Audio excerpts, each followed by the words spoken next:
In the bustling town of Willowbrow, there was a small bakery run by Mr. Harris, a kind and hard-working baker.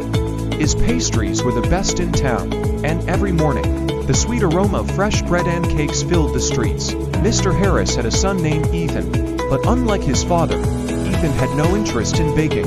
He found it boring and messy. "Why do I need to learn how to bake?" he often complained. "I'd rather play games or sleep in." Mr. Harris would smile and say, "One day, Ethan, you'll understand the joy of baking." But Ethan never listened. One morning, as the bakery prepared for another busy day, Mr. Harris suddenly fell ill. He was too weak to get out of bed. The townspeople knocked on the bakery door, waiting for their daily bread and pastries, but no one was there to serve them. Ethan sighed. "I guess I'll have to tell them the bakery is closed today." As he stepped outside, the townspeople looked disappointed.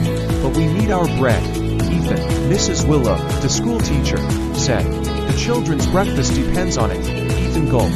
He had never thought about how much the bakery meant to others. He looked back at the kitchen and took a deep breath. "Maybe I can try." He rushed inside and stared at the flour, eggs, and butter. "All right, how hard can it be?" he muttered. He tried to mix the dough, but it was too sticky. He added too much sugar to the pastries. His first batch of bread came out rock hard, and the cookies were burned black. Frustrated, he sat on the floor. "This is impossible." Just then, he remembered his father's words. Baking isn't just about ingredients. It's about patience and care.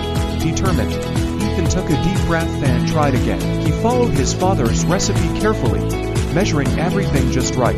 He kneaded the dough with patience and watched the oven closely. This time, when the bread came out, it was soft and golden. The cookies were perfectly crisp, and the pastries looked just like his father's. Ethan couldn't believe it. He quickly packed the treats and opened the bakery doors. The townspeople cheered as they bought their favorite baked goods. Later that evening, Mr. Harris, feeling a little better, walked into the bakery. "I heard someone saved the bakery today," he said with a smile. Ethan blushed. "I did. And I think I finally understand why you love baking." Mr. Harris patted his shoulder. "It's not just about making food, son. It's about bringing happiness to others." From that day on, Ethan worked alongside his father, no longer reluctant, but proud to be a baker. Sometimes, we only understand the value of something when we step into someone else's shoes. Hard work and patience can turn reluctance into passion.